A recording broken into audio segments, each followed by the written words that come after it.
მოგესალმებით. ხშირად გვაქვს შემთხვევა, როდესაც რომელიმე პლატფორმიდან გადმოვიწერთ მონაცემებს და იმ მონაცემში თუ თარიღი არის, შეიძლება ჩვენმა Excel-მა ვერ აღთქვას ის ჩანაწერი როგორც თარიღი და საჭიროა რომ ეს თარიღი ისე დავაფორმატიროთ, ან შევცვალოთ, რომ ჩვენმა Excel-მა როგორც თარიღად აღიქვას. უბრალოდ აი აქ რომ ასე მოვნიშნო და date-ად შევცვალო, მაინც არაფერი შველის და ისევ იგივე ჩანაწერი ვერ აღიქვავს, როგორც date-ად ჩვენი თარიღად ჩვენი Excel-ი. ამიტომ საჭიროა ეს ჩანაწერი დავშალოთ ცალ-ცალკე და შემდეგ გავაერთიანოთ. რეალურად ერთ ფორმულაში შეგვიძლია, მაგრამ უფრო თვალსაჩინო რომ იყოს, ჯერ დავშლით ცალ-ცალკე და შემდეგ გავაერთიანებ. პირველ რიგში წელი უნდა ამოვიღოთ. წელი რომ ამოვიღოთ mid ფორმულით შეგვიძლია ამოვიღოთ ჩანაწერიდან წელიწადი. ანუ mid ფორმულაში ვეუბნებით, რომ ამ უჯრიდან დაიწყე ამოღება მე-7 სიმბოლოდან და წამოიღოს 4 სიმბოლო. enter-ს რომ მივცემთ, დაგვიწერს წელს. შემდეგ თუ ამოვიღოთ, აქაც mid ფორმულა გამოვიყენოთ.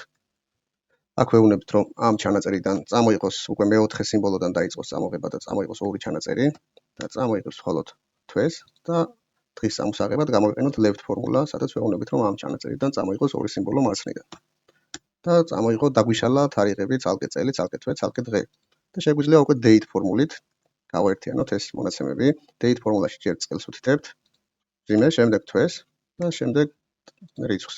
დავხურავთ და გადაიქცევა ჩვენი ჩანაწერი თარიღად. შემდეგ მოვნიშნავ, გავავრცელებ ყველა ჩანაწერზე და აქ უკვე მოცემული მაქვს თარიღები უკვე სწორი ფორმატით. ეს ფორმულები შემეძლო თვითონ ერთ date ფორმულაში ჩამეწერა და ერთიანად გააკეთებდა და აღარ დამჭირდებოდა ცალ-ცალკე თვის, წელის და დღის გამოთვლა.